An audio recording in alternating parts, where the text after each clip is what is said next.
जय महाराष्ट्र. मी राजेंद्र शहापूरकर आणि आपण पाहतात बुलंद निर्भीड आवाज जनतेचा. म्हणजे आज एकदम जय महाराष्ट्र थोडं नवलच वाटलं असेल नाही, तर याला कारणही तसेच आहे. आजपासून किमान 7-8 दिवस तरी आपण शिवसेना, उभाठा आणि शिवसेना म्हणजे एकनाथ शिंदे यांची या संदर्भामध्ये आपण बोलणार आहोत, गप्पा मारणार आहोत, चर्चा करणार आहोत. तर आधी सांगा की ही आयडिया तुम्हाला कशी वाटते. म्हणजे माझ्या मनामध्ये खूप दिवसापासून होतो की शिवसैनिकांशी हितगुज करावं, शिवसेना या विषयावर त्यांच्याशी बोलावं, आपल्याला जे माहीत आहे ते त्यांना सांगावं, त्यांच्याकडे जे आहे ते आपण ऐकून घ्यावं, असं खूप दिवसापासून वाटत होतं. तर तो योग आता आला. योग आला म्हणजे काय झालं, म्हणजे ही तुम्हाला आयडिया कशी वाटली, एक तर पहिल्यांदा मला हे सांगा, ही जी माझी आयडिया तुम्हाला कशी वाटली. तर माझ्या तमाम शिवसैनिक बांधवांनो, हितचिंतकांनो, मित्रमंडळींनो, म्हणजे काय झालं, इंग्रजी नववर्षाच्या अगदी तोंडावर म्हणजे जानेवारी 2026च्या प्रारंभी छत्रपती संभाजीनगर महानगरपालिका आणि हिंदू नववर्षाच्या सुरुवातीला म्हणजे कालच गुढीपाडव्याच्या तोंडावर जिल्हा परिषदेतून शिवसेना या पक्षाची सत्ता भारतीय जनता पक्षाने अक्षरशः हिसकावून घेतली आहे असं म्हटलं तरी चालेल. म्हणजे शिवसेना मग ती म्हणजे शिंदेंची शिवसेना असो की उभाठांची शिवसेना असो, तो काही फार मोठा फरक नाही. दोन्ही शिवसेनांना म्हणजे दोन्ही शिवसेनेच्या दोन्ही ज्या गटांना म्हणा किंवा दोन्ही आपण काय म्हणू शकतो त्याला, त्याच्यात काही फारसा फरक पडत नाही. म्हणजे छत्रपती संभाजीनगरच्या राजकीय परिप्रेक्षित म्हणतो बरं मी हे सगळं, की दोन्ही शिवसेनेच्या दोन्ही गटांना अजिबात स्थान राहिलेलं नाही. म्हणजे त्यांच्याबद्दल असं म्हणता येईल की एक उघडं आणि एक नागडं, असा काय फारसा फरक करता येईल करायचंच झालं तर. इतकं दोघांचं म्हणजे दोन्ही गटांचं, उभाठाचं आणि एकनाथराव शिंदेंच्या शिवसेनेचं असा प्रकार झालेला आहे. म्हणजे मुळं जी आहे शिवसेना प्रमुखांची यांची शिवसेना, त्याचा आता एक तर मागमूसही उरलेला नाही.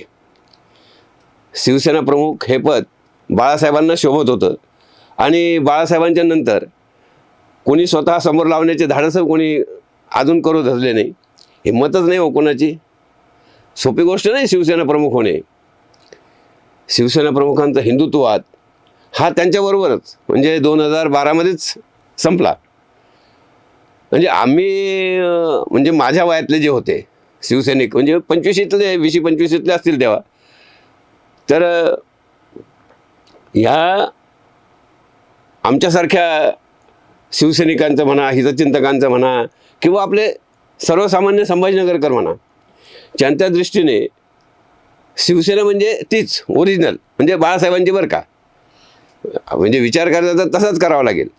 म्हणजे 1995मध्ये संभाजीनगरमध्ये प्रवेश केलेल्या आणि 40-41 वर्षानंतर आता झालेल्या जी अधोगती झाली ते पाहून म्हणजे आमच्यासारख्याला खंत वाटणे साहजिकच आहे. या संदर्भातच आपण बोलणार आहोत, चर्चा करणार आहोत. म्हणजे शिवसेनेच्या इतिहासामध्ये किंवा विस्तारामध्ये छत्रपती संभाजीनगर आणि मराठवाडा यांचे स्थान यांना अनन्य साधारण स्थान आहे, अतिशय महत्त्वाचं स्थान आहे. हे सगळं ऐतिहासिक आहे. हा जो शिवसेनेचा संभाजीनगरमध्ये आणि मराठवाड्यात जो प्रवेश झाला तो ऐतिहासिक आहे. म्हणजे शिवसेनेचा जन्म तसा पाहिला तर मुंबईचा 19 जून 1966चा. शिवसेनेचे संभाजीनगरमध्ये पहिले पाऊल पडले ते 19 वर्ष. म्हणजे अगदी अधिकृत तारीखच सांगायची तर 8 जून 1985 या दिवशी शिवसेनेची संभाजीनगरमध्ये पहिली शाखा स्थापन झाली. शिवसेनेच्या इतिहासामध्ये 85 या वर्षाला खूप मोठं महत्त्व आहे. म्हणजे अगदी सुवर्ण अक्षराने हे नोंदवावं असं हे वर्ष आहे.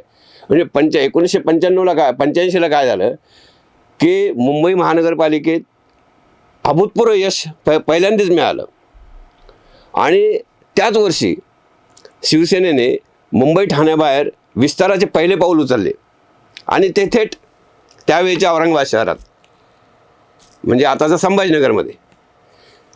40 वर्ष 41 वर्ष होत आहेत, 4 दशकं उलटली हो. या कालावधीमध्ये, या 4 दशकाच्या कालावधीमध्ये खाम नदीच्या पुलाखालून बरंच पाणी वाहून गेलं. आणि आता या 4 दशकानंतर तर ही खाम नदी आटली आहे. इतकी अतिक्रमणं झाली या नदीमध्ये की तीच नदीच अदृश्य होत चाललेली आहे. शिवसेना आणि खाम नदी परिस्थिती सारखीच.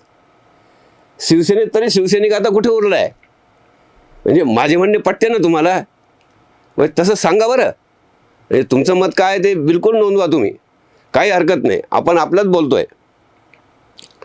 म्हणजे शिवसेना नावाची जी एकेकाळची लढाऊ झुंजार अशी संघटना म्हणा, पक्ष म्हणा, आता उतरणीला म्हणजे परतीच्या प्रवासाला लागली आहे की काय, अशी एक शंका येऊ लागली आहे. 1985मध्ये या औरंगाबाद शहरात आलेली 1988च्या पहिल्या महानगरपालिका निवडणुकीत भगवा फडकवणारी, इतकेच नव्हे तर औरंगाबादचे छत्रपती संभाजीनगर असे नामनिधान करणारी ही शिवसेना आहे. ही शिवसेना साधी नाही आहे. शिवसेनेचं या संभाजीनगरमधील, औरंगाबादमधील जे योगदान आहे ते फार मोठं आहे. सगळा चेहरामोहराच त्यांनी बदललेला आहे. औरंगाबाद महानगरपालिकेच्या पहिल्या निवडणुकीत इतिहास घडवणारी ही संघटना आज 40 वर्षानंतर 2026मध्ये इतिहास जमा होण्याकडे वाटचाल करू लागली आहे. शिवसेना 4 दशकांच्या या वाटचालीचा एक शिवसैनिक म्हणून अनुभव, म्हणजे मी घेतलेला जो अनुभव आहे आणि एक पत्रकार म्हणून मी जो टिपलेला प्रवास आहे तो आपण आजपासून सुरू करणार आहोत. आजचा हा पहिला मुक्काम तुम्हाला कसा वाटला? माझी भूमिका तुम्हाला कशी वाटली? कमेंटमध्ये जरूर सांगा. व्हिडिओ लाईक करा, शेअर करा आणि सबस्क्राईब नक्कीच करा.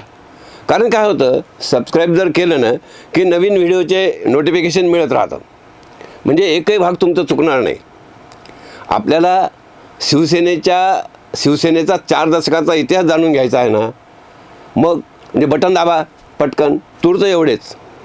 उद्यापासून याच विषयावर आपण रोज बोलणार आहोत. आणि काही मी सांगेल, काही तुम्ही कमेंटमध्ये सांगा. धन्यवाद. जय महाराष्ट्र.